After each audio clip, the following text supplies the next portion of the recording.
ఉన్న బంగారాన్ని విడిపించి ఆ రోజు ఆన్లైన్ రేటుకే మేము కొంటాం. Sharma gold company. వాగర్థావివ సంపృక్తౌ వాగర్థ ప్రతిపత్తయే జగతః పితరౌ వందే పార్వతీ పరమేశ్వరౌ. సదాశివసమారంభాం శంకరాచార్య మధ్యమాం అస్మదాచార్య పర్యంతం వందే గురు పరంపరాం. ఆదిత్యాయ చ సోమాయ మంగళాయ బుధాయ చ గురుశుక్ర శనిభ్యశ్చ రాహవే కేతవే నమః. శృంగేరి జగద్గురు పీఠాధిపతులకి కంచి పీఠాధిపతులకి నమస్కారములు తెలియజేసుకుంటూ కార్యక్రమాన్ని ప్రారంభిద్దాం. నవంబర్ 16వ తారీఖు నుంచి 30వ తారీఖు వరకు కుంభరాశి వారికి ఏ విధంగా ఉండబోతుందనేటువంటి విషయాన్ని తెలుసుకునే ముందు గ్రహ సంచారం తెలుసుకుందాం.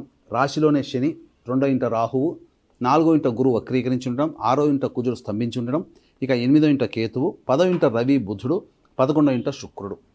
వెరసి చూసుకున్నట్లయితే ఈ యొక్క కుంభరాశి వారికి కుజగ్రహ ప్రభావము మరియు శుక్రుడు బుధుడు ఈ 3 గ్రహాల యొక్క సంపూర్ణ అనుగ్రహం ఉండడం వల్ల చాలా మటుకు గట్టెక్కినప్పటికీ గురుబలం లేకపోవడం, అలాగే రాహు కేతుల యొక్క స్థితిగతులు సరిగ్గా లేకపోవడం, దశమ రవి ప్రభావము, ఈ కారణం చేత కొన్ని ఇబ్బందికర పరిస్థితులు అనేటువంటివి గోచరమవుతున్నాయి. ముఖ్యంగా కొన్ని విషయాల్లో కొన్ని వృత్తుల్లో ఉన్నటువంటి వాళ్ళకి మంచి ఏమిటనంటే ముఖ్యంగా ఈ వివాహం కావాల్సినటువంటి అబ్బాయిలకి అమ్మాయిలకి మంచి జరగబోతుంది. మీరు ఆపదలో ఉన్నప్పుడు ఈ 16 నుంచి 30వ తారీఖుల్లో ఎవరైనా ఒక స్త్రీమూర్తి మిమ్మల్ని రక్షిస్తుంది. ఇది ఈ యొక్క కుంభరాశిలో జన్మించినటువంటి వారికి చెప్పబడేటువంటి ముఖ్యమైన అంశాలు.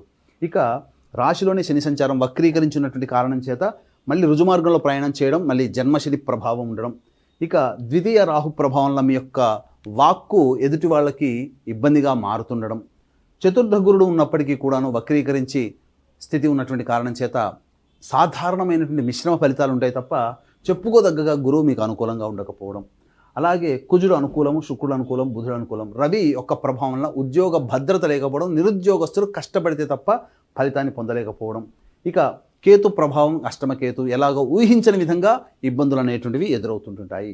కాబట్టి ఎఫ్ఎంసీజీ రంగంలో ఉన్నవారు, జనరల్ స్టోరు, రెస్టారెంట్ బిజినెస్లు, హోటల్ బిజినెస్లు, సూపర్ మార్కెట్లో ఉన్నవాళ్ళు, జ్యువెలరీ బిజినెస్, ఎడ్యుకేషనల్ బిజినెస్లో ఉన్నటువంటి వాళ్ళు సాధారణంగా వాళ్ళకి జీవితం ఉంటుంది. గొప్పగా మార్పులు చేర్పులు అనేటువంటివి ఉండవు. కాబట్టి జాగ్రత్తలు పాటించండి. ఇక ముఖ్యంగా ఉద్యోగంలో ఉన్న వాళ్ళు ఎవరైనప్పటికీ కూడాను నూతన ఉద్యోగ ప్రయత్నం అనేటువంటిది వెళ్ళినప్పుడు ఆ ప్రయత్నం చేయకుండా ఉండడమే మంచిది. ఎందుకంటే సమయం అనుకూలంగా లేదు, ఈ విధంగా చెప్పవచ్చు. నిరుద్యోగస్తులకి కాస్త నిరాశనే చెప్పవచ్చు. వివాహార్థులకి వివాహం జరిగి తీరుతుంది. ముఖ్యంగా ఎవరికి బాగుంటుంది? సాఫ్ట్వేర్ రంగంలో ఉన్నటువంటి వారికి, అలాగే ఎలక్ట్రానిక్స్ అండ్ ఎలక్ట్రికల్ రంగంలో ఉన్నటువంటి వారికి, రియల్ ఎస్టేట్ రంగంలో ఉన్నవాళ్ళు, ఏజెంట్లు, వ్యాపారస్తులు, అలాగే మున్సిపల్ డిపార్ట్మెంట్లో ఉన్నటువంటి వాళ్ళు, లాయర్ వృత్తిలో ఉన్నటువంటి వాళ్ళు, అలాగే ముఖ్యంగా రైతులు, వీళ్ళకందరికీ కూడాను లాభసాటిగా ఉంటుంది. నూతన ప్రాజెక్టులు వస్తాయి, కొత్త ప్రాజెక్టులు చేపడతారు, అవన్నీ కూడాను చక్కగా విజయవంతంగా పూర్తి అవుతాయి. అలాగే ఈ సంబంధించినటువంటి ఈ యొక్క కుంభరాశిలో జన్మించినటువంటి వారికి ప్రధానంగా రైతులకి కూడా చాలా లాభదాయకంగా ఉంటుంది. మీరు వేసే ప్రతి పంట మీకు భవిష్యత్ దిగుబడి వచ్చేసరికి లాభదాయకంగా మారుతుందని చెప్పవచ్చు. అనూహ్యంగా కొన్ని సంఘటనలు ఉంటాయి. కాబట్టి విద్యార్థులకి మాత్రము కాస్త యోగదాయకంగా ఉంటుంది. కోరుకున్న చోట విశ్వవిద్యాలయాల్లో మీకు ప్రవేశం లభిస్తుంది, సీట్లు కన్ఫామ్ అవుతుంది.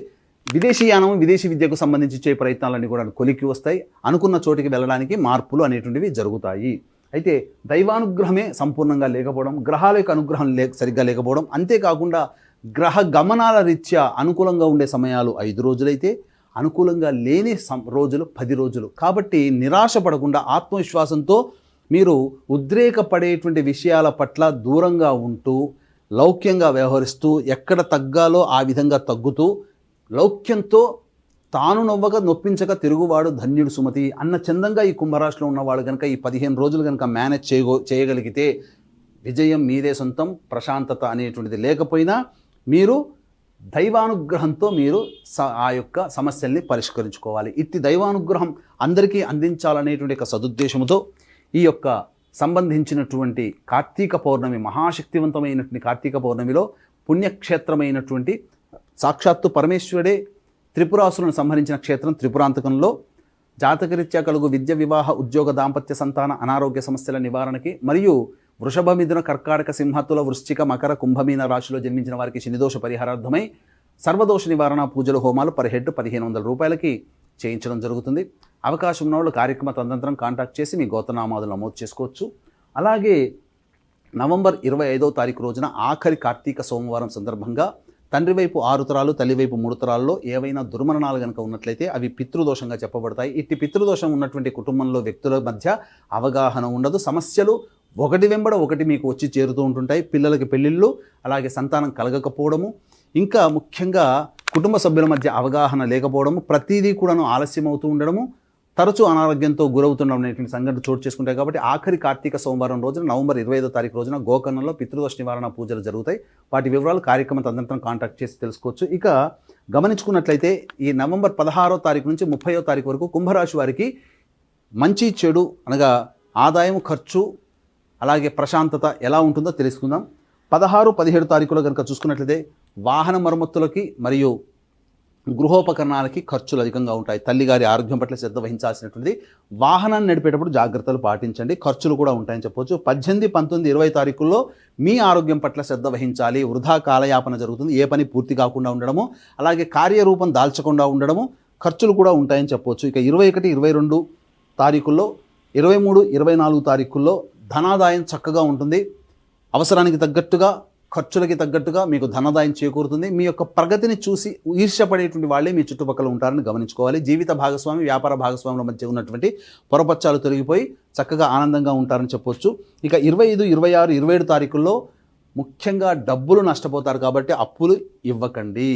అలాగే ఒక జిగ్జాగ్ లాగా ఉంటుంది. ఖర్చులు కూడా ఉంటాయి కాబట్టి ఆచితూచి ఈ 3 రోజుల్లో మీ యొక్క జీవితం సర్దుబాటు చేసుకునే విధంగా ఉండండి. 28, 29 తారీఖుల్లో సంతానంతో విభేదాలు, సంతానం మూలకంగా ఖర్చులు, సమస్యలు పెరుగుతాయి. లౌక్యంతో సంతానంతో వ్యవహరించండి. ఇక సంబంధించినటువంటి ఈ కుంభరాశి వారికి ఏదైతే వారసత్వంగా రావాల్సినటువంటి ఆస్తి తగాదాలకు సంబంధించినటువంటి కోర్టులో కొంత విజయం మీదే అయ్యేటువంటి అవకాశం ఉంటుంది, లేదా చర్చలకి వచ్చి ఆ సమస్యని పరిష్కారం చేసుకుంటారు. ఇక 30వ తారీఖు రోజున కనుక గమనించుకున్నట్లయితే ఉద్యోగంలో భద్రత ఉంటుంది. నిరుద్యోగస్తులకి కాస్త ఆశా జీవితం అనేది 30 తారీఖులో ఉంటుంది. ఉద్యోగం లభించే అవకాశాలు గోచరం అవుతుందని చెప్పొచ్చు. ఇక ఏ తర్వాత చెప్పొచ్చేది ఏమిటంటే 25, 26, 27 మరియు 16, 17 తారీఖులో ఖర్చులు అధికంగా ఉంటాయి కాబట్టి వాయిదా వేసుకోవడం, ఖర్చుల శాతాన్ని తగ్గించుకోవడం చేసుకుంటే మరింత ఆనందంగా జీవిస్తారని చెప్పొచ్చు.